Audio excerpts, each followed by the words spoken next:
Welcome back to part three of this brilliant session with Rita McGrath. Rita, you're very welcome back. No, thank you, Aidan. It's a pleasure to be here. I've been absolutely loving this book. It is so in depth. I was telling Rita off air how I just am so glad to bring this back to people's attention because this book it's timeless. Some of the examples, yes, are from companies that have moved on, etc. But the frameworks that are involved in the book are so timeless. Maybe let's share before we start about where we are in this book, how you built on some of those frameworks, but they've remained stable over time. I think what entrepreneurial mindset did was really lay out the rich foundations of ideas that have since found their way into my subsequent books and some of my writing. And it really came from our work, our very early work, looking at corporate innovation and how companies can behave like habitual entrepreneurs. And the core concept was that it's not enough to be able to create something and do it once, right? You have to be able to create a continuous flow of new innovations and exploit new opportunities. And so the book was really designed to think about that process. And of course, we've built on it since then. Absolutely. And we're going to get to that as well, which I'm delighted about. I want to bring our audience up to speed. We've had a break ourselves between the last recording and today. So this is part three. And where we are at this moment is we've articulated potentially attractive opportunities by using the techniques presented in part two of this series. The challenge now becomes the identification of new key ratios that will drive our competitiveness. And you tell us here the new ratios are not accomplished without creating new competence to build their competitiveness. That's really important that you can't go into new arenas or build new opportunities without building the capabilities to be able to deliver on those. So we're going to talk a little bit about that in this early part of this session. But before we turn to the topic of creating new competence, let's share this key ratio concept. This is a core concept to get our heads around. Well, the idea behind key ratios is that when you dig underneath the operating surface of a business, there are going to be some numbers you can actually look at that tell you how well you're performing. And they can tell you how well you're performing versus the past. They can set your ambitions for the future. And of course, they can tell you how well you're performing against a specific competitor or a benchmark competitor. So it's a pretty well understood idea in strategy. But I think what we did that was a little different here was we tried to use the key ratios to articulate specifically what innovators need to do. Take a more current example, right? When Amazon says, how can we build our systems so that we could legitimately deliver goods in shorter and shorter periods of time? That's a key ratio from a customer placing an order to the package turning up on your doorstep. That's a length of time that can be measured. And what Amazon does is relentlessly hone in on a few of those key ratios as part of their ongoing quest for greater competitiveness. And it's provoked things like they've got enough data now to know that in a given geography, there's likely to be X number of common products sold. So they actually now create inventories of those common products proactively before any customers placed an order and farm them out into their various warehouses. That's an example of the operating things that can happen. It's the communication that is behind new key ratios. For example, I'm an entrepreneur with inside an organization. I'm trying to revitalize that organization. You tell us the new ratios signal that the business model has changed, which is critical within the firm, but also to outside constituencies. That's a really important point. Yeah, well, if you look at how analysts look at companies, they're trained. We train them in business school very well to look at what are the things that you need to be paying attention to if you want to see how well a company's doing. So if you're a retailer, for instance, the amount of unsold inventory sitting around at any particular time would be an important thing to understand. Now, one of the challenges when you're going from one business model to another is that you have to train your analysts what your new business model looks like. So years ago, probably around the time I was writing this book, I was working with a gases company that make industrial gases, and they had essentially three lines of business. So one was their conventional large order packaged gas. Then there was a more small business oriented gas and canisters business. And the third line of business was gases that were sold into the semiconductor business. Now, the analysts really understood the first two businesses. They'd had decades and decades of experience understanding what drives performance in a conventional gases business. But the semiconductor business is completely different because it's very much peaks and valleys. And you needed to look at different key ratios to understand what would drive performance in that business. And it drove everybody crazy because they insisted on trying to impose the structure of the conventional gas business on this very unpredictable semiconductor business. And it took a lot of work to sit those analysts down and say, no, no, no, you're looking at us the wrong way. So I think part of the challenge when you're embarking on a new business model is you have to explain to everybody in your ecosystem, people that are evaluating you, people who are investing in you, what these numbers actually mean. When you read this book, you realize how much work is behind it, but it's a playbook for how to do it, which is really important because, as we talked about before, many people enter into innovation thinking it's fun, etc. It is, but there's a lot of rigor involved in order to get to that fun. So let's build on this because you tell us as your company undergoes entrepreneurial transformation, not all the customers we serve today, products or services we sell today, the distribution channels we use today, or the geographical or areas in which we operate today are going to fit with the new business domains we are creating. So you suggest the best place to start is to develop a simple stratification map. Maybe we'll share this with our audience. Yeah. So what you're trying to understand is essentially the Pareto principle as applied to your lines of business. So the way that we do stratification mapping is we juxtapose the revenue of a particular, and it could be product, line of business, you- however you chunk up geography, however you chunk up your business, however you think about it. So you've got your revenue, and we juxtapose that against the profits that each of these generate. And what you will often find is that there are irregularities, asymmetries, yeah, what you'll often find is there are asymmetries between how much revenue something generates and how profitable it is. So a very typical pattern as a business has gone on for a long, long time, competition's caught up, you're reaching diminishing returns with investment. And so it may be quite a large business, but it can be quite uh, not that stunning in terms of profitability, right? Meanwhile, you've got these small businesses, which are in newer areas, which are more volatile, tend to be riskier, whatever. And often they will have profits that outshine the size of their businesses.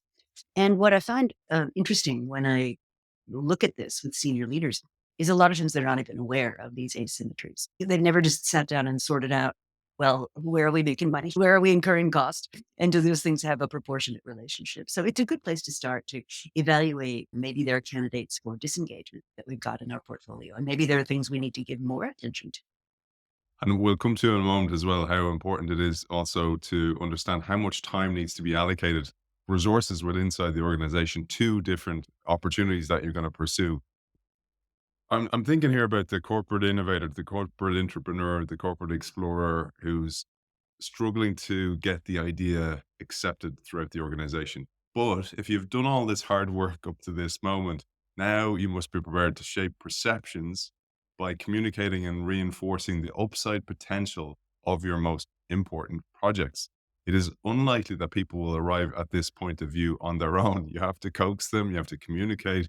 And this is a critical role for the corporate explorer to champion and identify observers of entrepreneurial activity within inside the organization to be these champions as well. So this part is something that I think many corporate explorers, including myself in the past, didn't do because part of you wants to own it yourself, but without actually finding these champions and in a way giving away some of the credit, you're going to fail. This happens all the time with inside large organizations. Maybe you'll tell us about championing this key, critical activity that needs to happen.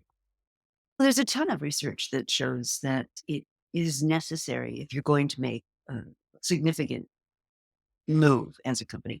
You have to cross organizational boundaries. And so you need to get a lot of allies engaged in your effort.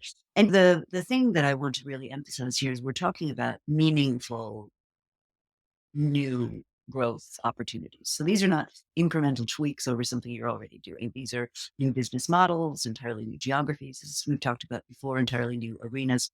And so they're big transformative potential for the organization. And so what that means is you're up against what Niccolo Machiavelli very famously said. There's no one who faces as difficult a challenge as the prince who would like to change things, because the people who will benefit from the new system are only weakly aware, and the people who are benefiting from the current system are very inclined to keep it. So it becomes a political question, and you need to be able to mobilize people in your favor.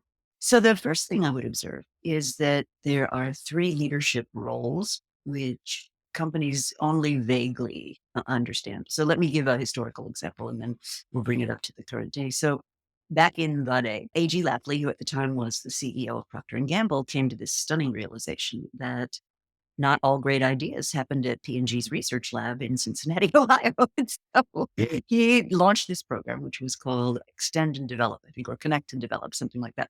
And he basically tasked all of his senior leaders with, he said, look, I want you to be able to show me at the end of the year that 50% of what you're working on originated somewhere outside of P&G. Now, I'm not changing our strategy. Our strategy is still about everyday products, products that improve the everyday lives of ordinary people. So that hasn't changed, and got strict clarity about that. But what I want us to do is open up our eyes to opportunities that may be elsewhere. And this was a very clear strategic thing. And out of that came Swippers, for example, which was a revolutionary thing that originated in one of their Japanese subsidiaries. And what they basically figured out was you could put a diaper on a stick and it became the functional equivalent of a mop. But they took the diaper people and the stick people and the instrument people, and then the chemical people came in at the end, and it really took a cross company look. So the specific case that is of interest here is an external product. It was a spinning toothbrush, which Crest branded later on. And it was so you've got that sort of clarity at the executive level.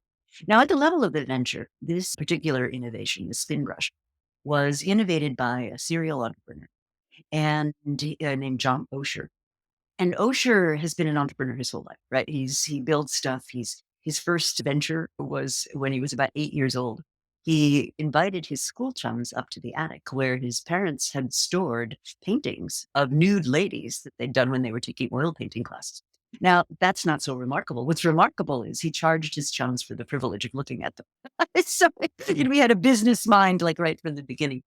And he'd launched a venture. It was Uncle John's Spin Pop, and it was a spinning lollipop, which he sold off to Hasbro. And then he and a couple of his buddies took off some time, but then they got bored and they went around looking for their next business idea.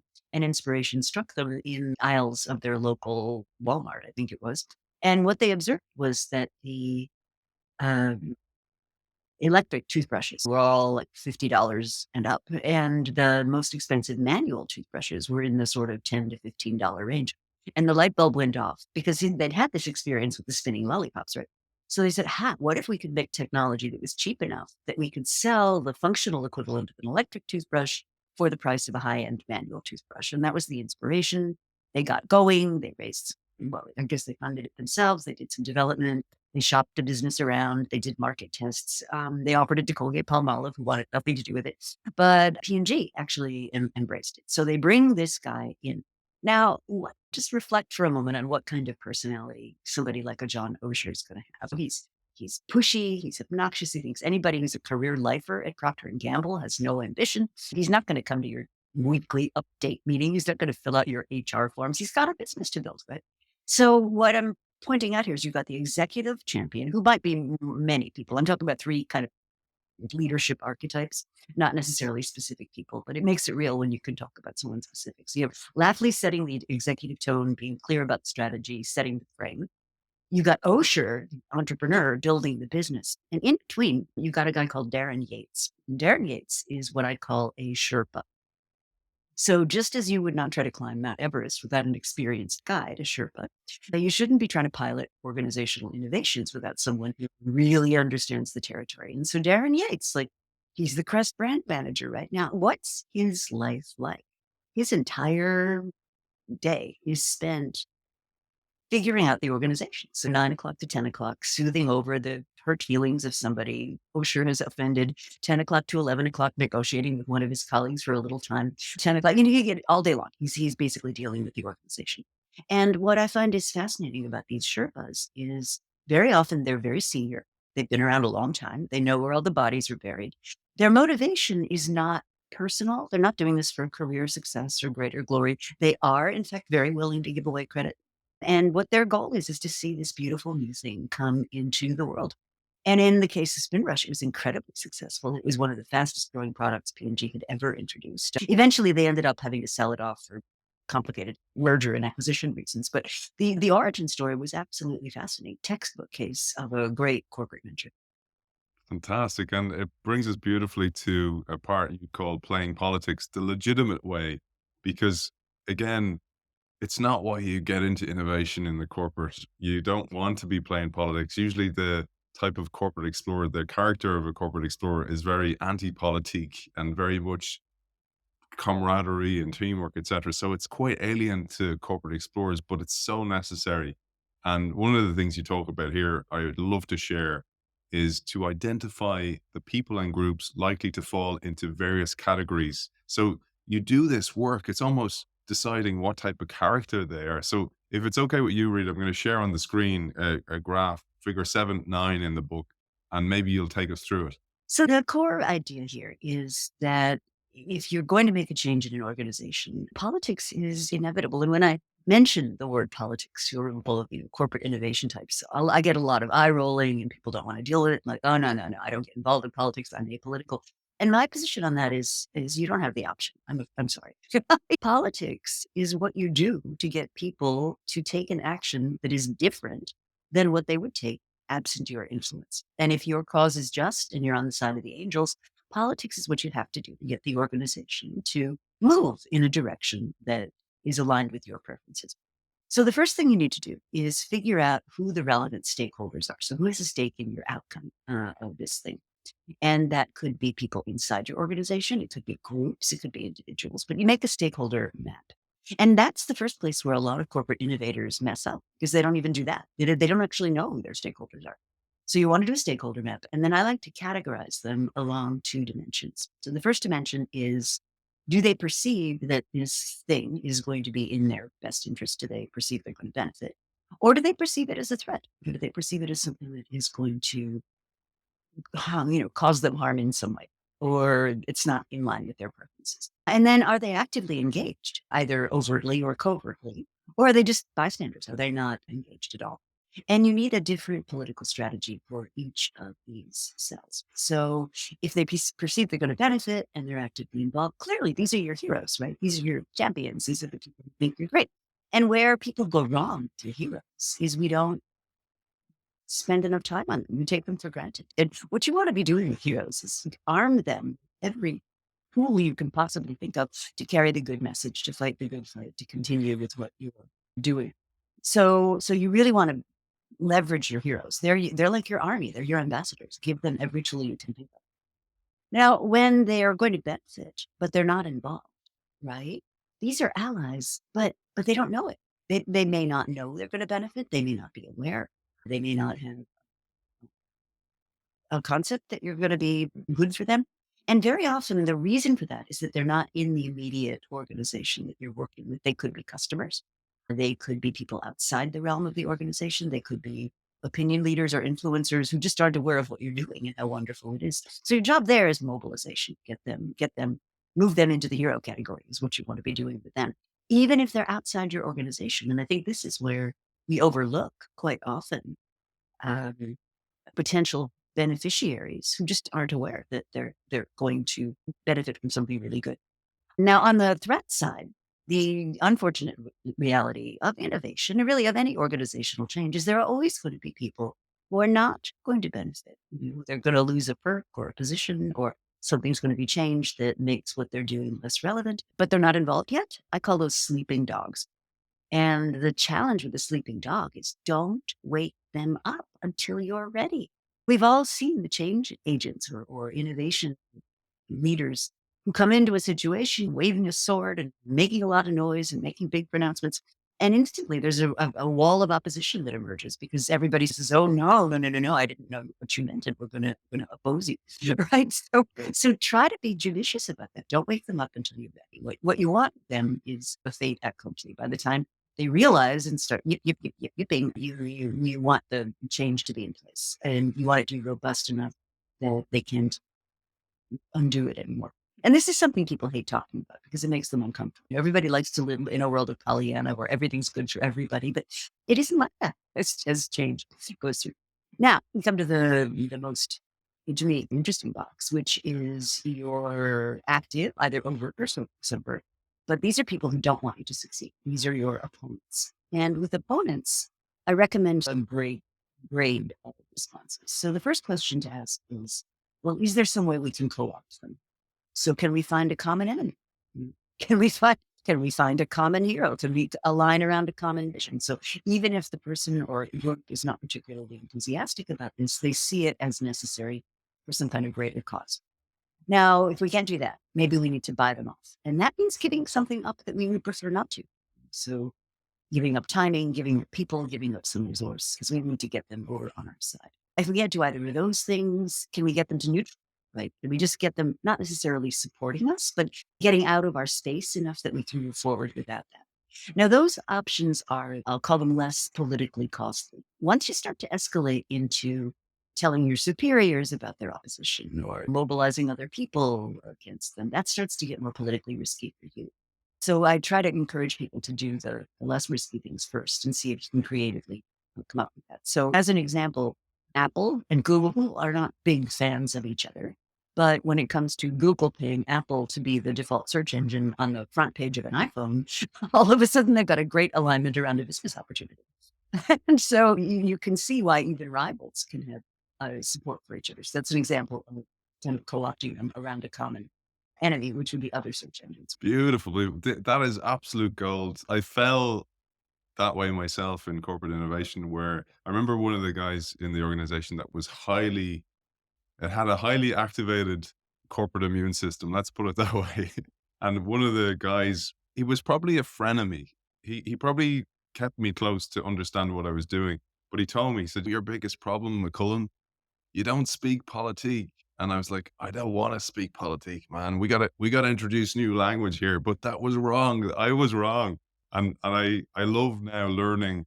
And it's one of the reasons I launched into understanding and learning from great people like yourself and going into the back catalogs of work is to go, I didn't even have the frameworks to succeed back then. So I need to share this. And I really want to share this to the world, to anybody who will listen to us, because I don't want them to experience the same failures ultimately that I had experienced. So thank you for sharing that so brilliantly.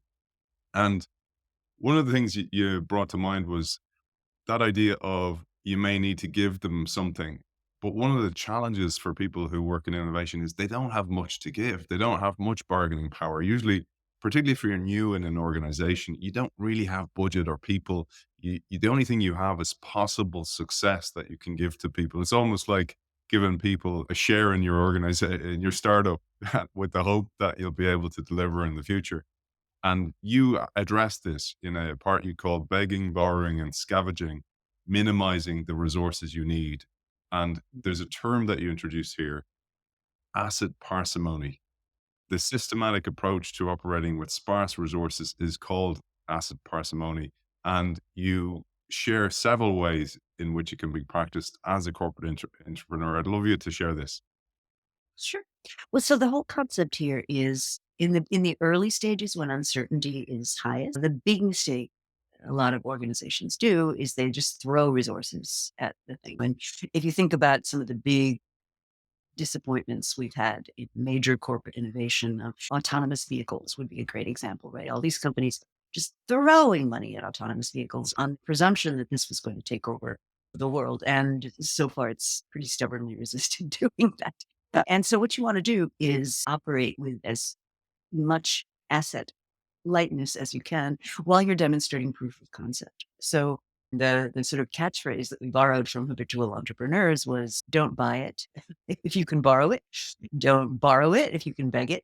Don't beg it if you can scavenge it. And the idea is really to find what resources are available in the organization without committing yourself to a big thing. Now, one of the myths, I think, of corporate innovation, and people will tell you this, that, oh, we don't have budget, we don't have resources. Corporations, most of them are very wealthy. There are resources. They're not like startups, which really genuinely don't have a lot of, unless they're ridiculously overfunded by drunken venture capitalists, but that's a whole other problem. Most startups have to be very careful with how they spend their resources because they could run out of money before they get good flows of resources from customers. Most corporations have money all over the place in pockets. So part of the challenge of being a corporate entrepreneur is perhaps there are ways you can find those pockets of resources and use them to move your cause along. So the other thing I would add is that if you've got something that's small but highly profitable, you're much less likely to run into political headwinds than you've got something that's really big that's losing money. Then we'll build on that when we talk later about that bad boy up there, discovery driven growth, which goes much more into this and adaptive strategy. We'll touch on a little bit of that today as well, hopefully. But let's move on because the book, as you can see, caters for every aspect. Rita's thought about every aspect of the journey that you'll go through. One of the things that comes next is evaluation of ideas. And as you tell us, net present value thinking will inevitably push an organization towards short term investment opportunities at the expense of more ambitious, longer term ideas. However, using real options reasoning to guide our investment of people and resources in new opportunities can allow us to pursue attractive opportunities without burning our organizations out and without wasting scarce resources. That's an absolutely core concept because many times we'll squander resources and actually taint our record. And then we won't, as Joe Bauer would talk about, we won't get those resources again in the future because we've got a tainted record. And it's like, McCullen, he didn't really deliver on the last investment we gave him. So maybe you'll take us through about this, the net present value versus the real options reasoning. Yeah. So let's start off with the theory of real options, just so people understand what it means. So a real option is a small investment you make today that buys you the right, but not the obligation to continue investing along the same lines. So part of the problem with the net present value rule, at least as it's commonly applied, is you assume that the investment is going to go all the way through to final market release or final introduction. And so you're assuming a whole series of investments in a given path. And if you're selling something that's very predictable, you can actually come up with some interesting decision rules using the net present value. What options reasoning does, though, is it says, wait a minute, no, we're going to break these monolithic decision patterns down into pieces. And at each point at which we're going to do an evaluation, we can decide to move forward or we can decide to stop.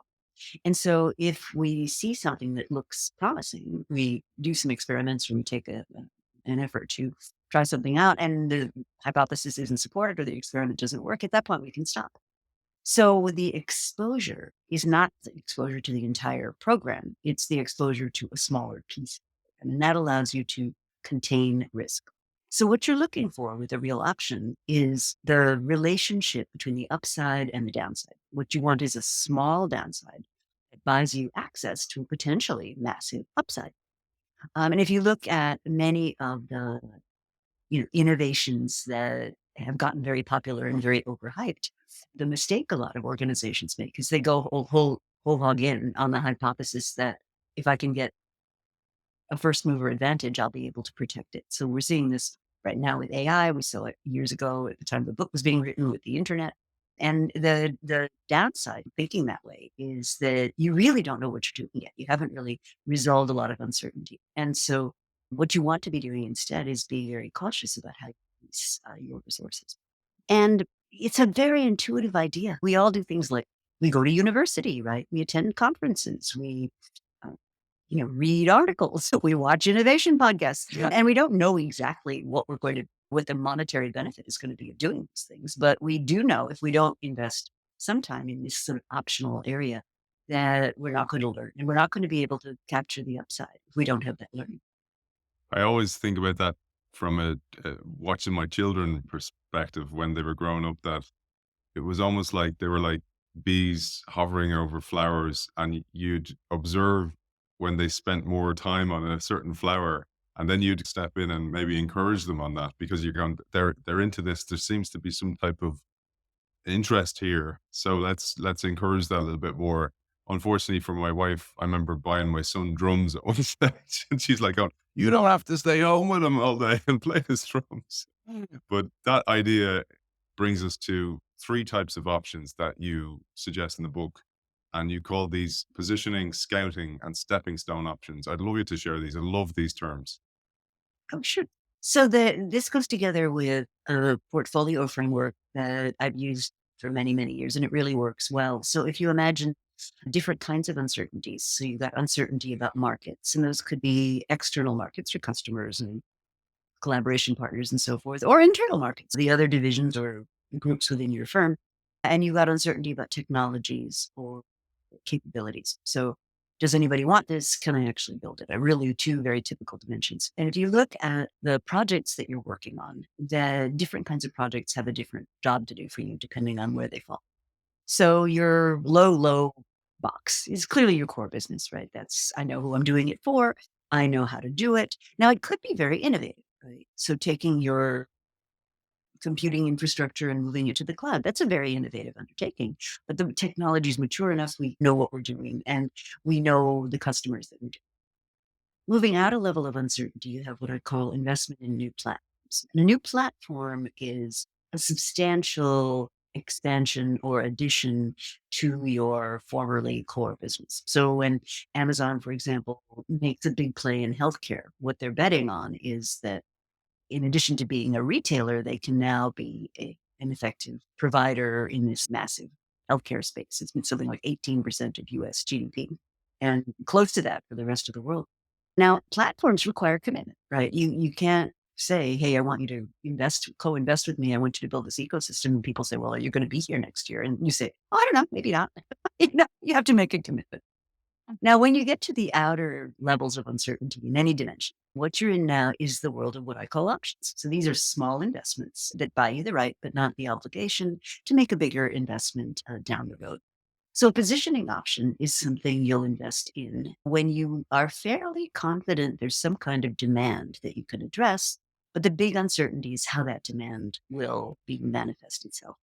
So if you think about what comes after Zoom, what kind of remote telepresence or remote working technology will come next. And we know there's going to be something coming next, right? Because Zoom, magical as it is, has a lot of downsides. So the dilemma is we don't know what will be next, right? We don't know if it's holography. We don't know if it's you put a thing on your phone and it beams you into a room as though you were there. It could be movable screens. It could be immersive avatar type environments. We just don't know. And there are legitimate arguments that could be made for any one of those choices. So as a firm, if you were Cisco or somebody depending on having an option on those kinds of opportunities, you want to invest in a lot of small ones, right? So that could take the form of a small equity investment in a startup. It could take the form of an R&D program where you're really pushing the edge of what's possible. You might belong to an industry association. You might have a small venture that's trying to explore different kinds of technologies. But the point is they're small. And the other thing about positioning options is that most of them are not going to work. We don't know what the winner will be. And so you have to treat every member of a team that's working on, say, next gen telepresence, all of them have to feel that whatever project works, that they all made a contribution. They all help the organization keep its options open. And the reason that's so important is because most of the time they're going to fail.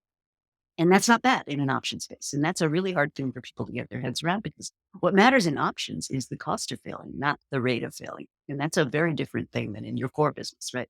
And so each option costs me €5 and I could do 100 of them for the budget that I've got. It doesn't really matter if most of them don't work out because the one that works out really takes off. And that's again the idea of options, small investment to buy a big upside. That's positioning options. Scouting options is a case where I know how to do something. I've got a capability or a technology, and what I want to do is introduce it to a new market of some kind. So a new customer segment, a new geography, a new delivery mechanism. And so what you want to do there is a lot of experimentation. You want to formulate hypotheses quickly, and you want to test them as fast as you can. And so where a lot of people mess up with scouting options is they assume they know. They assume they know what the response of the user is going to be, or what the response of the market's going to be. They skip over the experimentation and learning part. And that's almost always dangerous. What you want to try to do is get as much feedback from the market as possible before you make a big commitment. Now, stepping stones are a case where I haven't got a clue how to do the thing. And I don't know if anybody actually wants it, but the opportunity is so amazing. I think I have to be part of this. And autonomous vehicles would be, in that space. So what you don't want to do with the stepping stone is invest a huge amount upfront because there's just so much uncertainty. What you do want to do with the stepping stone is figure out an early market or an early effort that can use the technology that you've got in its current form to do something really interesting. So in the book, I talk about a venture we were involved with at Texas Instruments. It was part of my dissertation research. And this was in the very, very early days of radio frequency identification technology. So RFID technology. And TI was one of the very early players in this. And so the group that was developing this technology went to the CEO of TI and said, boss, RFID is about to burst out of the research labs. And we'd like you to give us, so I don't think it was $50 million to be a first mover in this because we think we can commercialize it and lock up the market and it'll be great. And they had this list of applications as long as my arm. It was going to replace airline bag tagging. It was going to completely revolutionize logistics. It was going to do just all these different applications. So many things you can do. Contactless, basically, sensors that could identify things. That was the idea. Now, remember, this is going back decades. So this is before we had the kind of evolved technologies we need today. So they had all these really sexy applications they wanted to go after. And the big boss said, I hear two arguments. I hear RFID is a place we should be making some bets. I agree. The second thing I heard was, you want me to spend $50 million on this? No, no, no, no, no. I want you to find me somebody, anybody who can actually use this technology to do something productive in the here and now. So go find a market and I'll give you enough money to go after that market. Now notice, right? This is the actual manifestation of option value. A little bit of resource, absolutely, to go find out if something is really real or not. So anyway, they were very discouraged and they looked high and they looked low. And eventually they found pigs as in the animal, specifically European pigs. And what was going on at the time is that the European Union was very concerned about methane pollution in the atmosphere. And it turns out that pigs and other farm animals produce a lot of methane. And so they enacted a regulation that said, if you're going to farm pigs, you have to produce a report that says how many pigs you have and how much land you have them on, and are you in compliance with this new regulation. And it turns out that counting pigs by hand is nobody's idea of a good time. And so what the guys at TI were able to do was create these little ear tags for pigs, and equipped with an RFID sensor. And to count the pigs, all the farmers had to do once the tag was in the pig's ear is just run them through a sort of an arch that had a reader put into it, and it could count them. And even better, you could then digitize the report that would be sent to the European Commission. And that was the way that what we now take for granted as a part of everyday life, the RFID got going. It was a stepping stone. It was that first early market where a willing population has a problem that can't be solved by current technologies, and that they can use your technology to create a solution for. Beautiful, beautiful. It's literally a silk purse out of a pig's ear. So next is a challenge again where, so again, I just want to remind our audience, bring on the journey with us. We're on options evaluation. And one of the things that is so often overlooked is your resources, your available resources you have to apply to people. So there's a lack of coordination, and it's typical in companies that haven't matched their strategy to those available resources. Peter Drucker famously said, to do something new, you have to stop doing something old.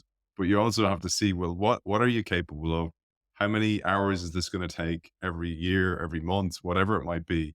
And you have an exercise that you do with organizations to reveal this. I'd love you to share this because it's so, so helpful. Well, it basically says that you've got anything you want to do has implications for your money, but it also has big implications for your talent. And one of the exercises that's helpful is to say, okay, over the next 6 months, what's my talent? What types? It could be individuals, or it could be just types of skills that's needed, and where are those going to be put? And what you'll often find is there's one or two people who every single project needs, and they can't move forward without that. And then there are others who are perhaps underutilized. Since the book was written, there's a couple of software things that might be worth mentioning. So on the opportunity portfolio, that grid with positioning and scouting and so forth, I actually have some software that I've been working on that lets people create those maps and lets them do it in a very easy way. I used to do it with spreadsheets, but now we can actually do it with this software. It's called Spark Hub. So if anybody's interested in that, they can reach out to me. I'm also working with a company called Prosymmetry on the resource allocation part, the time part. And what their software does is it makes it quite visible, who's working on what. And you can see the different implications of moving someone from one place to another, or stopping a project, or freeing up resource somewhere else using their software. So for the more mature parts of the business, I can highly recommend that. That's fantastic. I used to do it with Post-it notes when I ran a team. I used to, and you'd move it along, and you know what, and then you used the Alan Mullally thing about the red, orange, green to see if the project was in jeopardy, etc.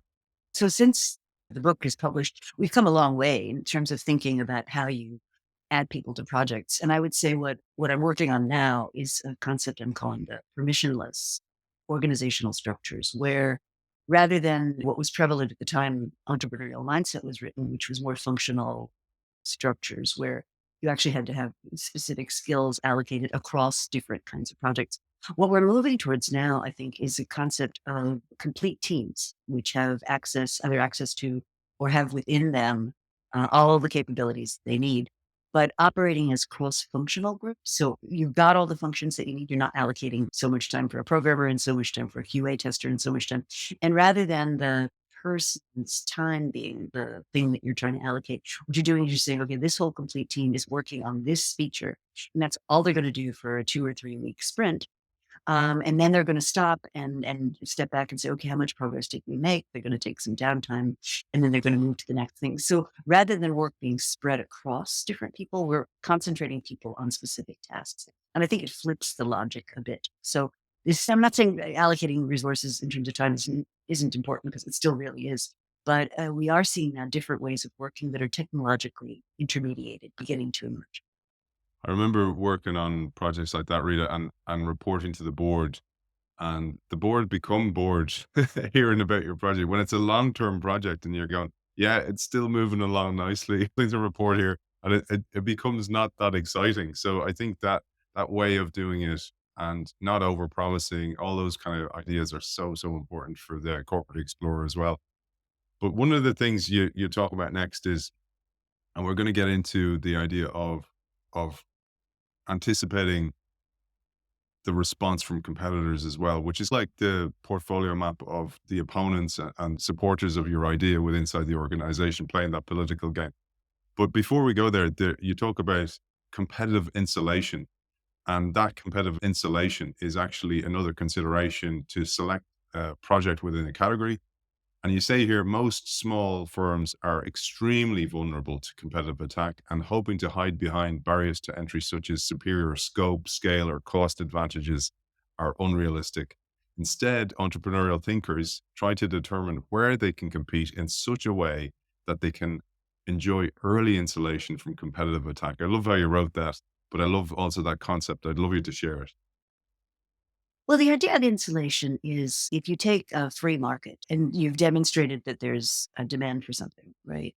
Absent competitive insulation, some people call that entry barriers, but absent that, it becomes very easy for other players to just copy you and do the same thing. So, an example that's very current right now is if you cast your mind back to the 2010s, 2012, 2013, there was this huge explosion of firms that were engaged in the direct to consumer business. So the concept was Warby Parker and sunglasses, or Dollar Shave Club and shaving, or Glossier and makeup. And the concept was that rather than going through some kind of retail middleman, that these smaller companies could go directly to manufacturers. So they didn't make anything themselves, they just resold them.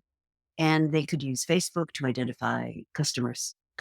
They could use YouTube to promote themselves. They didn't have to buy TV ads. They could get their tech stack from Amazon Web Services and so there was just this explosion of firms. You could buy anything from dog food to subscriptions to Brit boxes to whatever you could buy direct to consumer, which is massive, massive amounts of it.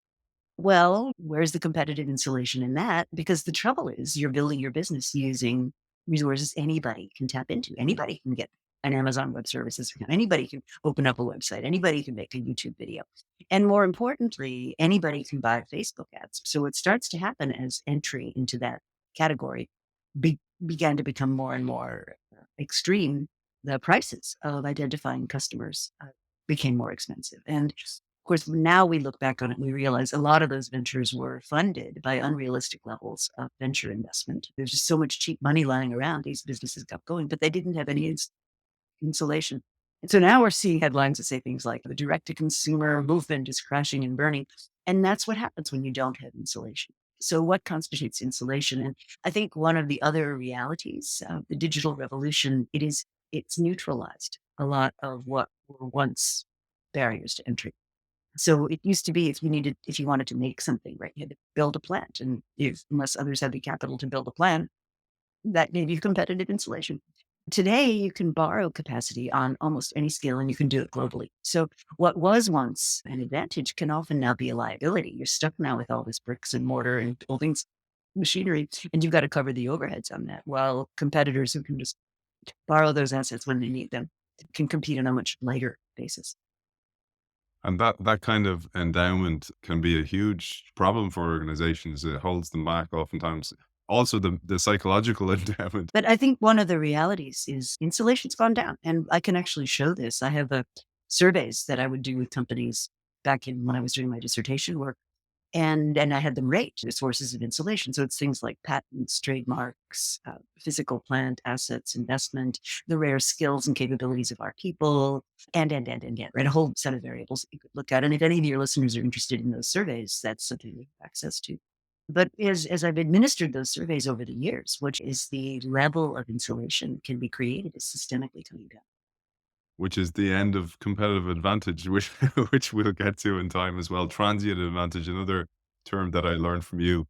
So moving on, I thought we'd move to the idea of adaptive execution. So now I've got my ideas, I'm going to go into execution mode.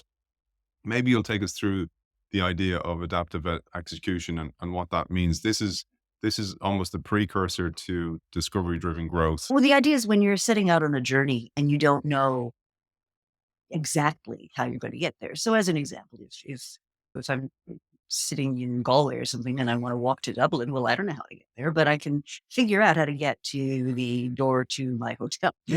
So the idea is you plan a short, executable set of activities, and then when you get there, you stop and you evaluate and you say, okay, now that I'm here, what's the most promising next direction? And so it can be quite iterative. Now you're still heading towards your goal, right? You haven't given up on the goal, but what you're doing is getting there through a series of shorter, easily executable steps. And best practice along the way is what are the hypotheses I'm trying to test? And what do I need to learn to sensibly take the next step? There was a section in this chapter that you talked about that I thought was absolute gold, where you talked about no sales until the first five sales, and that kind of adaptive approach to even finding your customers. And I just wanted to maybe if you take us through this to also preface the idea that also how to avoid being held captive to existing customers who might not understand what you're trying to introduce. Well, the first five sales concept really came from that was Ian McMillan invented that. And it was his frustration, which is he was teaching entrepreneurship and he'd get these business plans from these entrepreneurship students. And they would say things like the market for robotic scent infused widgets is going to be 5 billion euro or something. And all we need is 2% of that market. And he's like, don't give me that. That's nonsense. What I want to know is do you have photographs of a customer in a compromising position? Now you got a sales. Right? So I want to know why Mary's going to buy. I want to know why Doug is going to buy. I want to know why Kim G's going to buy. And so it was a real way of being very granular in terms of specifically who's going to be that future customer and what it is they need from you. What specifically will motivate them to dig into their pockets and give money to you rather than something else they might do. So it was a real discipline he used to impose on his entrepreneurship students. Then the idea of customers, yesterday's customers may not be representative of tomorrow's. And there are many, many sectors that struggle with this. So just as an example, I'm on the board of a local theater here, an actual in-person performing theater. And for years now, the traditional customer for regional theaters has been middle class white people for whom this was an outlet, one of the few social pieces. But what have been telling my fellow members of the board is the world is different. We have many more options for what we're doing when we go out. There are many different kinds of people we need to appeal to. So that customer of the past and the dilemma that they're dealing with, right, is that customer of the past who reliably buys a subscription and turn up to every performance and whatnot. Those people were being, what's the right word, felt left behind by the new directions some of these more experimental theaters are taking. But the new audiences haven't yet emerged because the new audiences, they're busy. They've got other things they're doing. It's not that same kind of captive audience that you had when you were at 3 television stations and this was the only game in town. It's a really different game. So the whole sector has to really figure out, how do we become more relevant in a world which has so many more distractions? And that's where your expertise that got you to where you are today often hinders you to be able to understand, because the world moves on and you're stuck with the way you're successful, particularly when you're successful. I think that that is such a big challenge for so many leaders in organizations. Well, the other thing that happens in companies, and I think we don't think about this enough, is the innovation process in the early stages is very few people. Typically, it's small, right? It's creating something out of nothing. It's putting together a small team. And so, if you think about a large organization, proportionately, the people who've been brought in to run something that has now been demonstrated to be successful are the operators. They're the people, that's what they do. They're the army. They're going to make sure the trains run on time and everything works well and. So if you think about the decision making in a large corporation, one of the challenges is the bulk of your personnel are not going to have any clue about that front end process relative to the whole population in your firm. The innovators are relatively small. And I think that's something you really need leadership to understand that in order to manage those tensions. And one of the great examples, I think I may have mentioned it before, that I think gives Amazon such an interesting set of advantages over many other companies is in living memory. Their leadership has seen things that were tiny grow to be huge and things that were once really important. Remember compact discs go away. And so they've seen that dynamic themselves. They've personally experienced it. So they don't dismiss the small things and they don't give over emphasis to the big things because they've seen the dynamics in the course of their own careers. Very few companies have given people that developmental experience. There's a great book called From Barbarians to Bureaucrats that maps the corporate life cycle and talks about the different types of leader and the different type of personnel you need at different stages of growth of an organization as it goes up the S curve. And I thought about that oftentimes you'll have the entrepreneurial people at the start and they'll hate the business when it's mature. They'll hate and they'll talk about the good old days, etc. And then the business will hate them because they see them as these troublemakers or these disgruntled employees. But there's a real value in keeping them, like you mentioned with Amazon, keeping this entrepreneurial story with inside the organization. Where did we come from? Even like a family business, keeping the struggle alive, the how we got here in the first place. Maybe you have some advice on that. Well, there's another great book called Loonshots by Safi Bakhol, and he talks about your artists and your soldiers, and that you need both, and that you need to create these creative liaisons between the two, and they each need to understand what the others are about. So the soldiers, you need your soldiers. You have to be able to deliver good product reliably. You need to have good quality. You need to have compliance. You can't just have everybody making up your accounting system every time they wake up in the morning. So you got to have the soldiers. That's essential if you're going to have a going concern. But you also need the artists, which is what are the future things? What can we change? What do we disrupt? And they need to what can back for each other, and they need to be able to work together. And I think one of the challenges in synthesis, I think one of the mistakes Steve Jobs made in his early days at Apple before he got fired from Apple was he totally dismissed the soldiers. He had his own building. He was flying a pirate flag. Come with me and change the world. The guys under Scully that were just producing the product, he didn't have much respect for them at all. And I think that was actually one of the problems that they had at Apple. And when he came back, he and Tim Cook, who's currently the CEO, really fixed that. He developed enormous respect for the operating people. And that was Tim Cook's world. He made it happen. And it was considered a miracle that Apple was so undisciplined in its early stages that people just said, if they didn't have this awesome product, they'd have disappeared a long time ago. And so I think the resurgence of Apple has been a function of how well they were able to integrate their soldiers and their artists. Moving on with I've my idea. I've looked at my first 5 sales. I'm getting into the marketplace now. And often misunderstood or not even considered aspect is actually to understand your potential customers' consumption chains and how difficult it will be for them to buy from you, how difficult it might be for them to switch from a good enough alternative that they're used to and they know that works, etc., for your experimental one that might save them money over time, but also might not, and they may nobody gets fired for hiring IBM type mentality. You talk about this as well. You tell a great story to illustrate this of a college graduate, essentially entrepreneur, who had licensed some technology and is trying to sell it and fails initially, but then finds a way to unlock it by understanding consumption chains.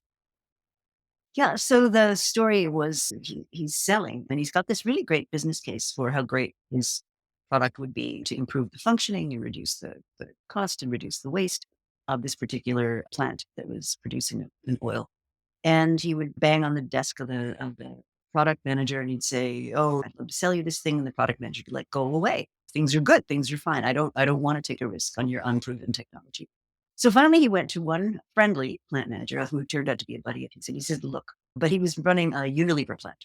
Right. And so he said to the buddy, "Look, I'm going to give you this stuff. Test it out, like do a beta. I don't need I don't need you to pay me, but what I would love to get is just an order. Just give me an order." Right. And this was Unilever. Now, at the time, and this was in South Africa, was one of my co-authors' examples. At the time, Unilever was the gold standard. Like it was the equivalent of nobody ever got fired for hiring IBM. And so what he did then was with this order from Unilever, he went to every other plant of that kind and managed to make his sales because what he'd done is he'd shown them this was a safe bet. He'd taken the risk away. And I think entrepreneurs don't think about that. So what are people using right now? Is it an intern? Is it a process where even if it's not brilliant, it's good enough? And this gets to this question of what I call a competence trap. It's known in the literature as a competence trap, which is that when we learn to do anything, we surround those things with our own capabilities. So you buy a spreadsheet software, and over the course of years of using it, you develop macros and you've got special formats that you use and you've got all this data that's embedded in it. And somebody comes along and says, "Hey, I've got this better solution for this thing." Well, now you've got to face the fact that you're going to lose all of that knowledge that's been embedded in this thing. So even if the new thing genuinely is better, just as a human being, it's going to take effort, it's going to take energy, and those things are in scarce supply. So as you're thinking about what you're trying to sell, you have to be really thinking through what are they going to have to go through to buy from you. So if I take a typical small consulting project, right? And I don't think our small consultants think enough about this. For a large company to buy from you, so you've been talking about working with Mars. Well, think about what they've got to do, right? So let's say it's a €100,000 contract. They've got to go to procurement. They've got to get legal involved. They've got to get compliance involved.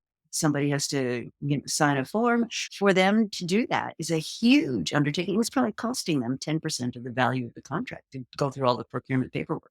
I have a client right now that I'm working with, 42-page contract for a very simple research project. It's unbelievable. And so the things that are not actually directly relevant to your product or service can often make a big impact on whether you are successful or not. But you have to think all that through, which is what I call the consumption chain. So this is from the moment you conceive you have a need to something all the way through the thing gets consummated and you have word of mouth or other things going on.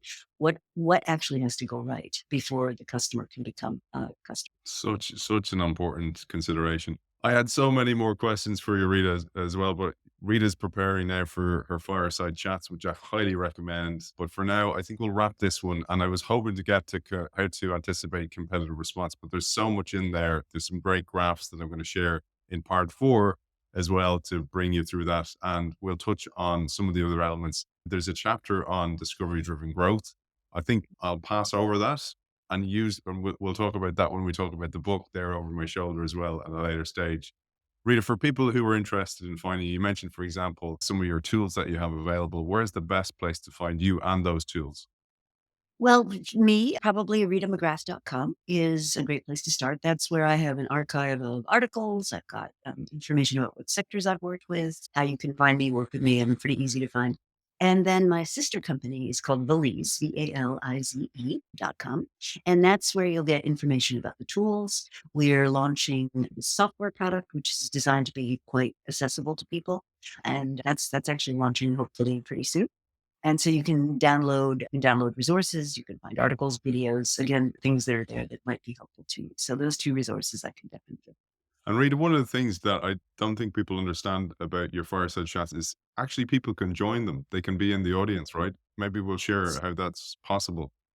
Yeah, you just register. It's a Zoom webinar. So you just register and we'll send you the link to access it at the time. And then what I do is I run them and I have a running chat. We answer questions and people can put their questions in. And it's fascinating now. We've got a whole community of people who regularly join in and they chat to each other as my guest and I are talking. So the subjects are authors, entrepreneurs, people who've done interesting things. Yeah. So it's a whole web bag of interesting people. There's also a whole archive of them up on YouTube. So if this kind of thing interests readers, there's great access to really pretty famous people.